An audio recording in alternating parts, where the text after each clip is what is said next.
This tutorial will guide you through the process of creating and applying table styles in InDesign, emphasizing the importance of consistent formatting for a professional magazine layout. I will start with a single-page article layout featuring 2-column paragraphs and 2 tables, one formatted and one unformatted. I will then walk through the steps to create table styles using cell and paragraph styles, ultimately applying this style to the unformatted table.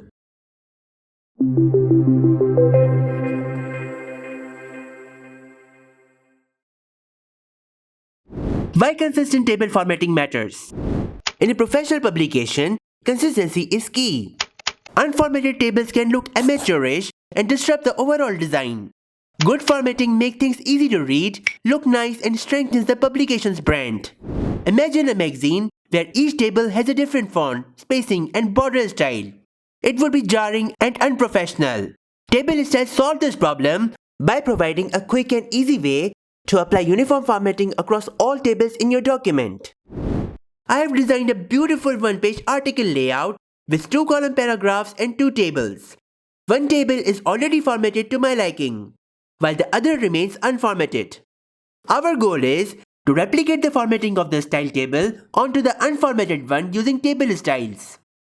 By the way, if you want to know how to convert single-column layout into 2-column layout, then watch my column magic tutorial. Link is in the card on top of this video and in the description below. Step number 1. Creating paragraph styles. Carefully examine the already formatted table. You need to know the type of fonts used for header rows, left column and body rows. Header row is in dark blue color, while the body rows has alternating colors of grey and light blue. The header row has a font family of Futura HVBT. Font style is heavy. Font size is 9 points. The font color is subtle grey, left aligned. The color code is #EEE. Creating cell and paragraph styles first provides granular control over table formatting. You need to compose paragraph styles. For that, open Paragraph Styles panel. To do that, go to Window, Styles, and choose Paragraph Styles. Shortcut key is F11. Select the text in the first cell. Then create a new paragraph style by clicking on this button. Double-click on it to open the paragraph style options. Let's rename the style Table Header. However, you can use any name you prefer. I'm going to leave the based on to no paragraph styles. Let's go to basic character formats. See, the font family, style, size, and other formatting attributes match those of a selected text to create a paragraph style. In character color, the color is set to subtle grey. Click OK. For a fundamental understanding of paragraph style, watch my paragraph styles tutorial. Link is in the card on top of this video and in the description below. Now, let's examine the left column. Font family is Futura MDBT. Font style is medium. Font size is 9 points. Font color is black. Center aligned. Select text in the left column cell. Then create a new paragraph style by clicking on this button. Double-click on it to open Paragraph Styles options. Let's rename the style left column text. Go to Basic Character Formats. See, it has same settings as of the selected text. In character color, the color is set to black. Click OK. It is essential to verify the formatting attributes before creating cell styles. Now, let's examine the body row text. It has the same fonts as the left column text, except that it is left aligned, not center aligned. Select the text in the body row. Then create a new paragraph style by clicking on this button. Double-click on it to open the paragraph style options. Let's rename the style Table Body Text. While basic character format remains consistent, leading must also be considered. Body text spacing, also known as leading, is adjustable.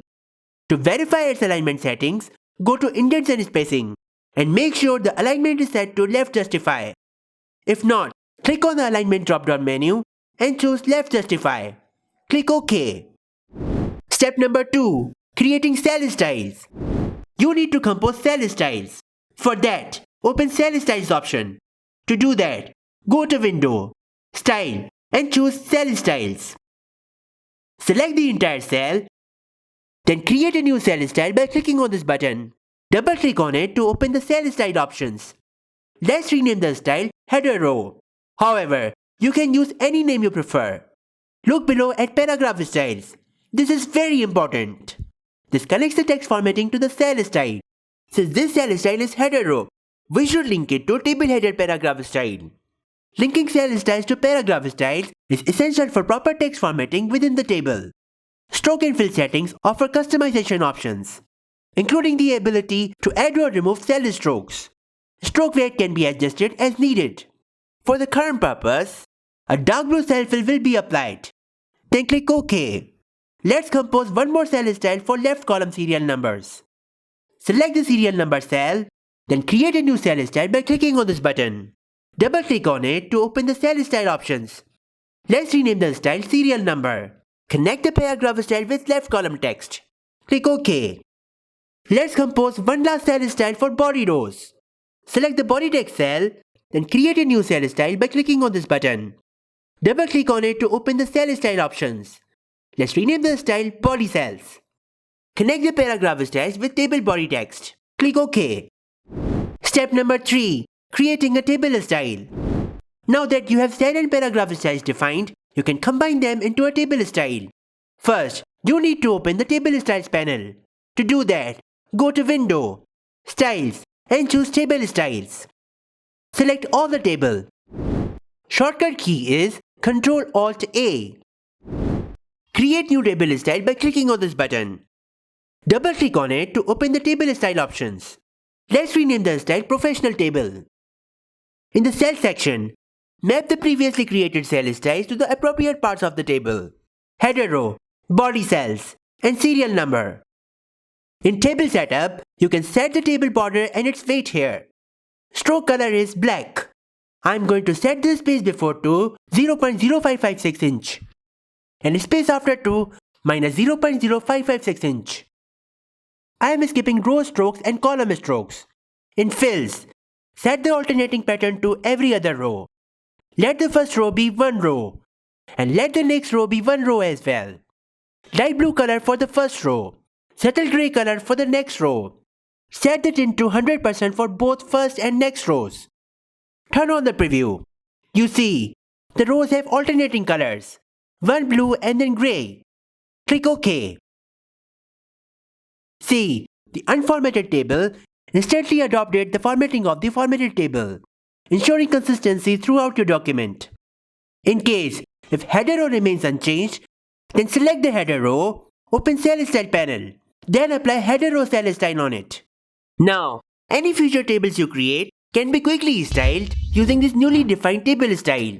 Using table styles significantly improves workflow and ensures consistency. This systematic approach will save you time and effort in the long run, especially when working with multiple tables in larger publications. If you have any questions, feel free to leave them in the comment section below. I will reply you as soon as possible. You can email me at jawadsoomro1988@gmail.com. Follow my Facebook page over here, Jawad Soomro Productions. Follow my Instagram page over here, Jawad Soomro Studios. If you want to see more tutorials like this, make sure you subscribe. If you enjoyed this tutorial, smash that like button and share this video with your friends. If you never want to miss any updates, click that notification bell icon. Now, I will see you in the next tutorial. Goodbye and take care.